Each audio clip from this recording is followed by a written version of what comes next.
a good height for you? Yeah, that'd be good. Hi. Hi, everyone. Okay. I'll be doing 2 short poems, and kind of an experiment with a song kind of thing. So that should be interesting, hopefully. And the first poem is called Brain Dead. Nothing. Why can't I speak? Just letting air out. Shock, but no awe.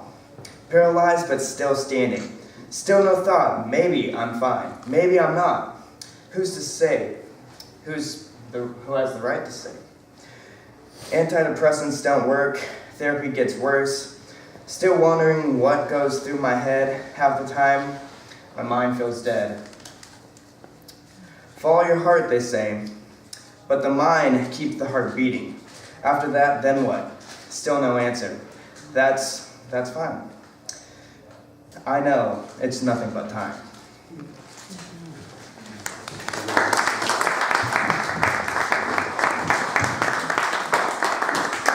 Okay, so this next one is called Hurry. I still feel the sweat drip down my face after a mix of working and worrying. Still, I would feel this way, warm, a sense of purpose, rather than cold and numb. Having to worry about someone you care about can be one of the best feelings and one of the worst. It all depends on the situation you are in or the situation they are in that would make you run.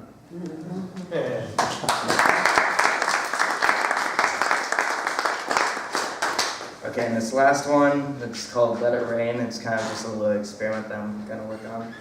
So, just going to go with it.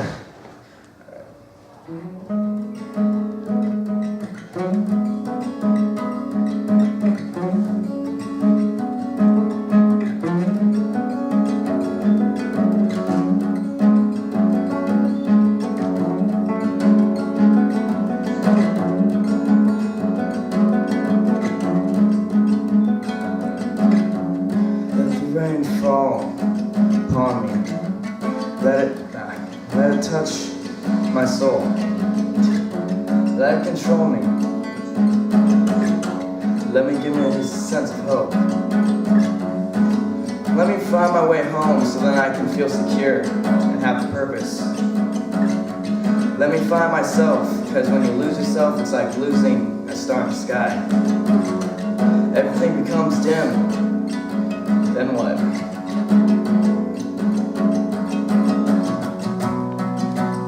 So I find myself home at night, and I think to myself, without the stars in the sky, would it just be darkness? Without the sun, would it just have no light?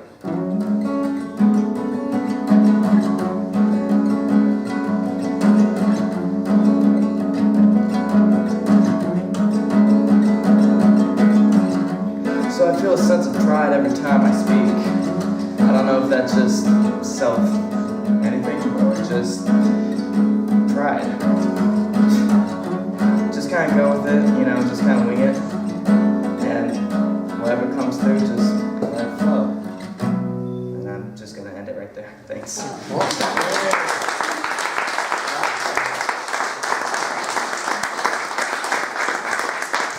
Thanks, Bryce. As I mentioned, Bryce will be next door with his uncle and others on March 26th. And next we're going to hear from Aaron Iwata. You ready, Aaron? Come on down.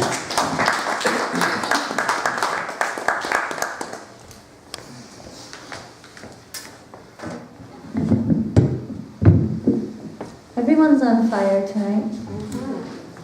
Scary. Good. Okay. This one's called Uproot. And it was inspired by Elizabeth Austin. She wrote a poem here a few months ago, and it stuck with me. And I wrote this months later, actually months after hearing it, and I only heard it once. Uproot. What happens when you remove the girl from the wild?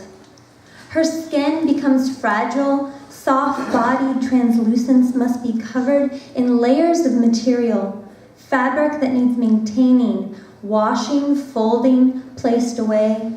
She is always awake. The new rhythm is a never-ending electric buzz The papers, once bursting with poetry, now columns of words, letters to be scratched out once accomplished or purchased. She is always awake. She can own the land now, but never buries her hands in the soil. She can vote, but has less choice. Her freedom is spun around ticking hands, drawing her tighter around arbitrary movements that mock a sense of forward. She is always awake. Her company calls from handheld monitors, washing her in blue light, red screens promising endless entertainment, tucking her in each night. She doesn't know the names of the stars, trees, or wildflowers on her untouched lawn. She is always awake. She is never aware.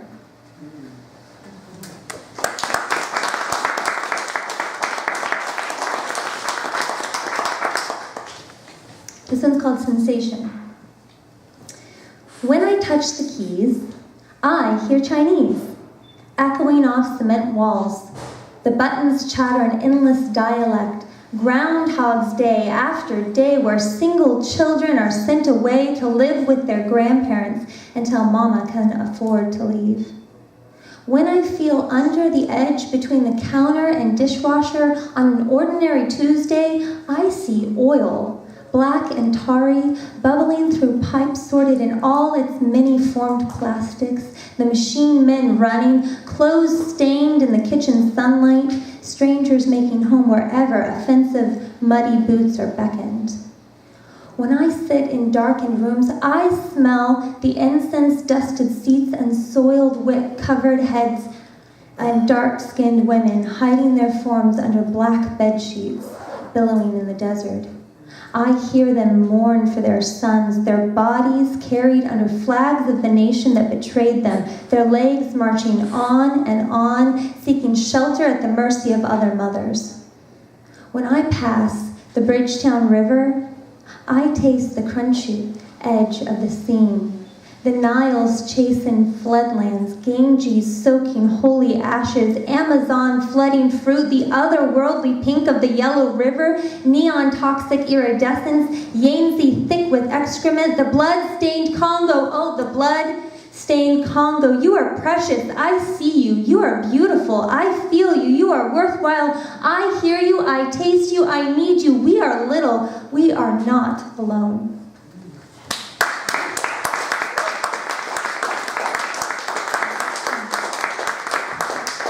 Does it ever feel like a little pressure to end on something a little happy? Like just a little? Oh, it's okay. This one's called Rush. When it comes over me, sensations vary.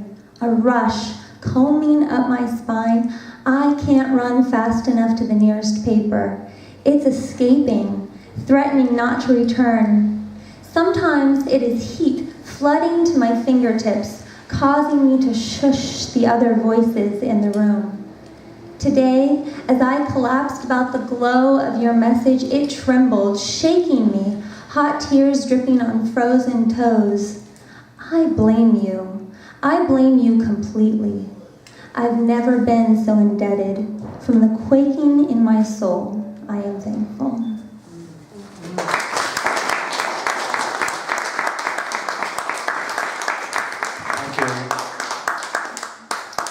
Now say hello to Angeline.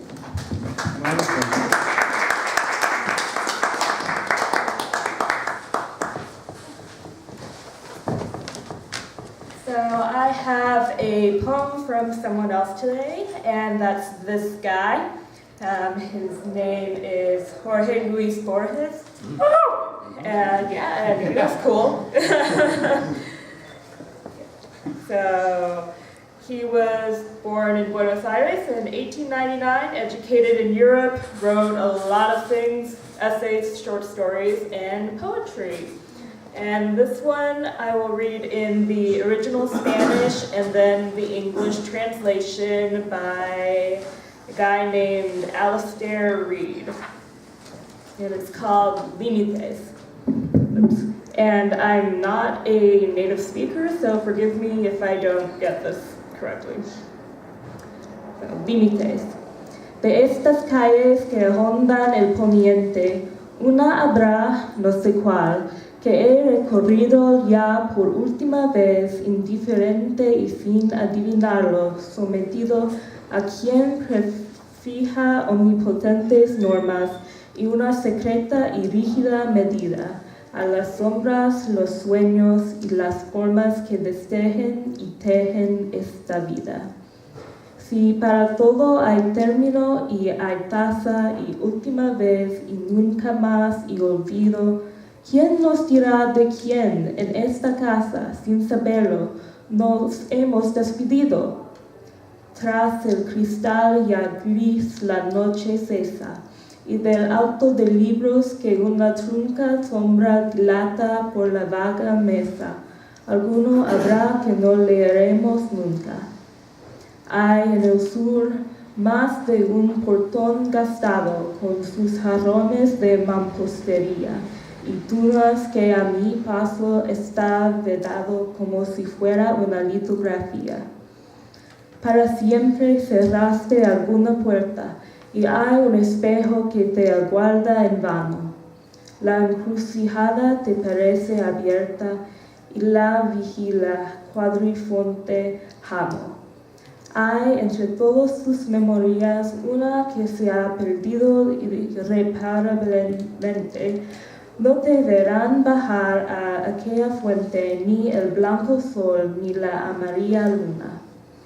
No volverá tu voz a lo que el persa dijo en su lengua de aves y de rosas, cuando al ocaso ante la luz dispersa, quieres decir inolvidables cosas. Y el incesante ródano y el lago, todo ese ayer sobre el cual hoy me inclino, tan perdido estará como Cartago que con fuego y con sal borró el latino. Creo en el alba oír un atareado rumor de multitudes que se alejan. Son lo que me ha querido y olvidado. Espacio y tiempo y Borges ya me dejan. So in English now. Limits. Of all the streets that blur into the sunset, there must be one, which I am not sure, that I by now have walked for the last time without guessing it. The pawn of that someone who fixes in advance omnipotent laws, sets up a secret and unwavering scale for all the shadows, dreams, and forms woven into the texture of this life. If there is a limit to all things and a measure and a last time and nothing more and forgetfulness, who will tell us to whom in this house we, without knowing it, have said farewell? Through the dawning window, night withdraws, and among the stacked books which throw irregular shadows on the dim table, there must be one which I will never read.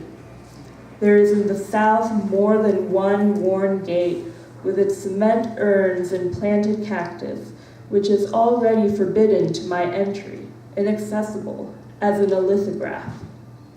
There is a door you have closed forever, and some mirror is expecting you in vain.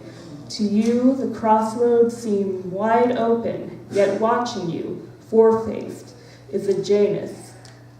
There is, among all your memories, one which has now been lost beyond recall.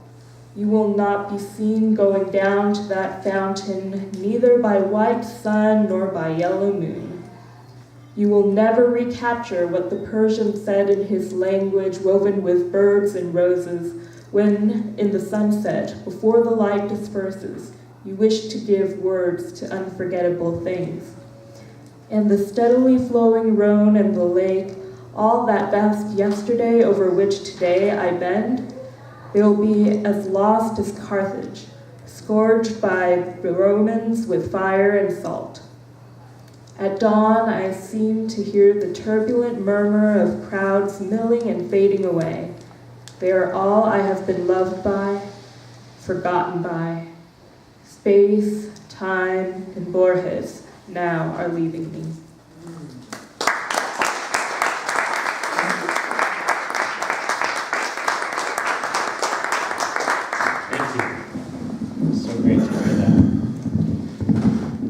tell your friends who are not poets that we want to hear good poetry here at Ghost Town Poetry, and if they have a favorite poet they'd like to read, that they could come and participate that way. And so now we're going to hear from Ronnie Mars, and I believe this is the first time that Ronnie has read here. Isn't that true, Ronnie? Yes. Yes, so please say hello to Ronnie Mars for the first time.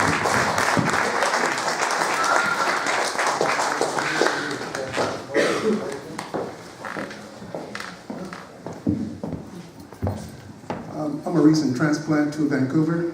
I moved here in November, and I'll be 3 on Monday. Where'd you come from? South Carolina. All right, welcome. So I think of myself as a transplant. So I have a new life, a new love, and I'd like to read something I wrote and read to her the other night. This is a little ditty. It is poetry. My gaze set upon to behold a vision, all that I see. Nothing else matters because I'm looking at you. Wow.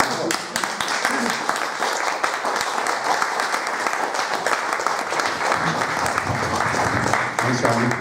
What'd you think about it when you read it? You love it? Good. Yeah, that's usually a safe bet. Who doesn't want to have love poems written for them, right? I do. Thanks,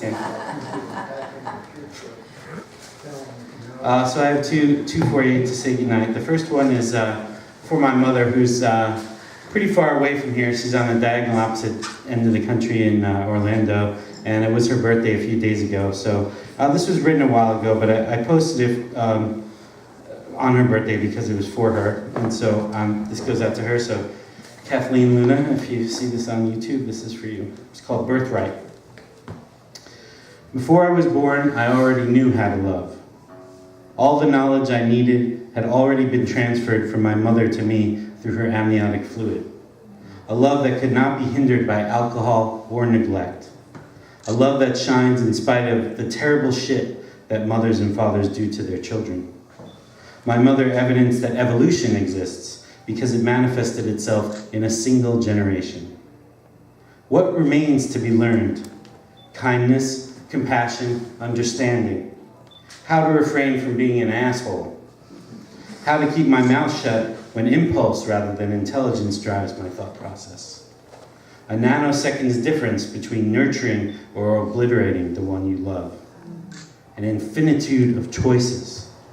Fractions of seconds, eternities in which to fuck it all up or get it right. The only constant is love. That's for my mother.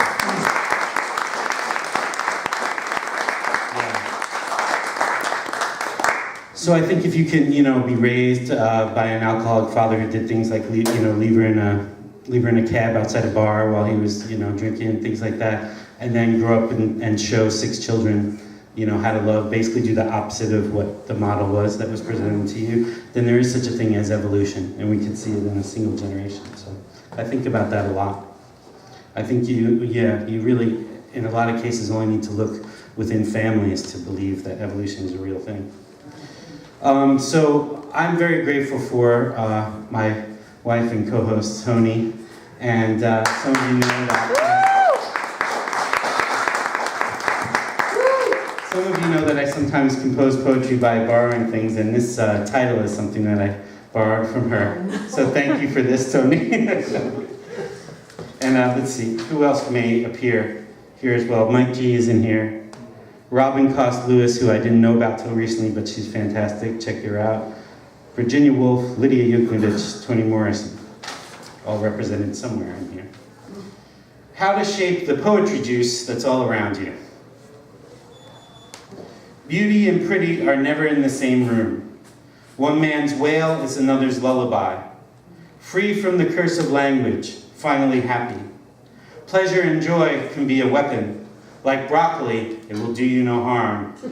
Like violence is what we do. It's all good, know what I mean? Put the pieces where you may. Let the mask fall or put it on. The page will hold you. Howl, but don't get cocky and you will shine like the brightest bling. Contemplation of all that must be left behind, the advantage of asceticism, desire to shrink and expand simultaneously, to stave off this need to lick everything. Nothing noble about being a consumer of souls. Loudness, come to rock and shock you. To be large, big in Japan without totally destroying Osaka. Learn to take nothing personally while personalizing everything. Always a third way at least. Return to the well, throw yourself in. Swim in the eddy of words rather than the landfill of perpetual baked goods. Only you can set yourself free. Take a leap into the void, into a river of revision. Delicious, a very beautiful place to live.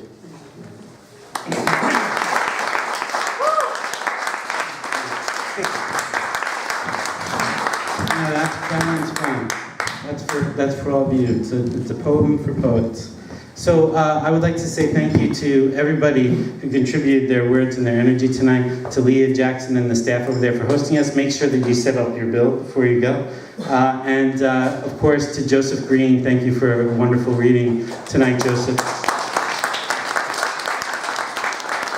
And I hope that you'll all join us again on April 14th, flyers in the back, when we will be showcasing some of the people from that Monday evening poetry class. Many of them read here tonight, and many of them you're familiar with, and it should be a fun night for National Poetry Month. See you next time.